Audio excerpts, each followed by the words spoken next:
Hey!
বিশেষ করে ছাত্রদল, যুবদল, শ্রমিক দল, কৃষক দল, স্বেচ্ছাসেবক দল এবং মহিলা দলের নেতৃবৃন্দ সবাইকে শুভেচ্ছা জানিয়ে আমি দুই একটি কথা বলে আমার বক্তব্য শেষ করব।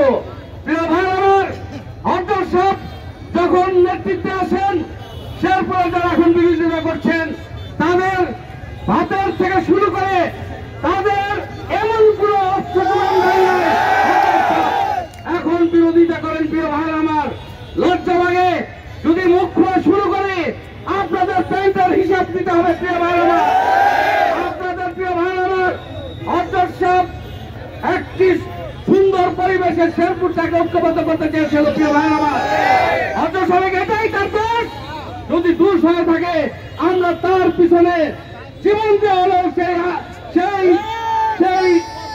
সেই সম্মানটাকে রক্ষা করে দেব। প্রিয় ভাই আমার, প্রিয় নেতৃবৃন্দ, আপনাদেরকে অনুরোধ করবো অতি বিলম্বে এই আহ্বায়ক কমিটি পুনর্বহাল করার দাবিতে আমাদের কার্যক্রম চলতে থাকবে। প্রিয় ভাই আমার, এই আহ্বায়কের পুনর্বহাল না হওয়া পর্যন্ত শেরপুরের রাজপথ অন্তঃসারী নেতৃত্বে থাকবে। প্রিয় ভাই আমার, পরিশেষে আজকে যারা ডাকে হন্তসারের ডাকে আপনারা যে সহযোগিতা করেছেন, বিশেষ করে হন্তসারের ডাকে আপনারা অল্প সময়ের ভিতরে এই এত সংখ্যক লোক আজকে হাজির হয়েছেন, তার জন্য শেরপুর বিএনপি তরফ থেকে আপনাদেরকে ধন্যবাদ জানাই।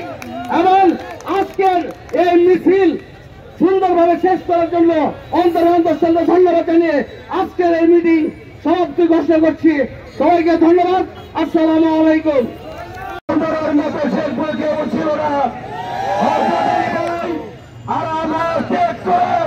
তার ব্যবসা বাণিজ্যের কথা চিন্তা করে নাই, তার ওই বিলাসবহুল জীবন যাপনে চিন্তা না করে জাতীয়তাবাদী শক্তির হাল ধরেছিল। প্রিয় বন্ধুগণ, আজকে তারা তার বিরুদ্ধে কুচ্ছারণ ষড়যন্ত্র করেন। তাদের উদ্দেশ্যে বলতে চাই, আপনারা হযরত আলী ভাইয়ের দ্বারা বেশি বেনিফিট দিয়েছেন। মামলা হামলা থেকে শুরু করে প্রত্যেকটি কাজে আপনাদের ব্যক্তিগত প্রয়োজনে হযরত ভাই প্রয়োজন মিটিয়েছে। আর আজকে তার বিরুদ্ধে ষড়যন্ত্র করেন। এই শেরপুর সদর সহ 5টি থানার নেতৃবৃন্দ 42 বছর দেখেছে শেরপুরের নেতৃত্ব। সকলকে জানাই শুভেচ্ছা, সংগ্রামী শুভেচ্ছা। সংগ্রামী সাথী বন্ধুগণ, আজকে আমরা যার ডাকে আজকে এই মিছিল করলাম সারা শেরপুর, আপনারা জানেন হযরত আলী ভাই শেরপুরের সদরের কান্ডারি। আমরা শেরপুর সদরে বহিরাগত নেতৃত্ব চাই না। সবাইকে হযরত আলী ভাইয়ের কাতারে এসে ঐক্যবদ্ধ হয়ে শেরপুরে আমরা রাজনীতি করবো ইনশাল্লাহ। কেউ যদি বাধা দেয় ইনশাল্লাহ আমরা প্রতিহত করব। সবাইকে বাংলাদেশ জাতীয়তাবাদী দলের পক্ষ থেকে, দেশনেত্রী বেগম খালেদা জিয়ার পক্ষ থেকে, তারেক জিয়ার পক্ষ থেকে আন্তরিক মোবারকবাদ অভিনন্দন জানিয়ে আমি আমার সংক্ষিপ্ত বক্তব্য এখানে শেষ করছি। খোদা হাফেজ। এক মিছিল শেষে আলোচনা সভার আজকে যারা আয়োজন করেছেন, বিশেষ করে থানা বিএনপি 14টি ইউনিয়ন থেকে আগত নেতৃবৃন্দ এবং শহর বিএনপির নেতৃত্বে 9টি ওয়ার্ড এবং অঙ্গ দলের বিশেষ করে ছাত্র দল, যুব দল, শ্রমিক দল, কৃষক দল, স্বেচ্ছাসেবক দল এবং মহিলা দলের নেতৃবৃন্দ সবাইকে শুভেচ্ছা জানিয়ে আমি দুই একটি কথা বলে আমার বক্তব্য শেষ করব। প্রিয় ভাই আমার, হরদর সাহেব যখন নেতৃত্বে আসেন, শেরপুরে যারা এখন বিরোধিতা করছেন তাদের ভাতের থেকে শুরু করে তাদের এমন কোনো অর্থ এখন বিরোধিতা করেন। প্রিয় ভাই আমার, লজ্জা লাগে যদি মুখ খোলা শুরু করি, আপনাদের প্যান্টের হিসাব দিতে হবে। প্রিয় ভাই আমার, আপনাদের প্রিয় ভাই আমার, হরদর সাহেব একটি সুন্দর পরিবেশে শেরপুরটাকে ঐক্যবদ্ধ করতে চেয়েছিল। প্রিয় ভাই আমার, হরদর সাহেব এটাই তার দোষ।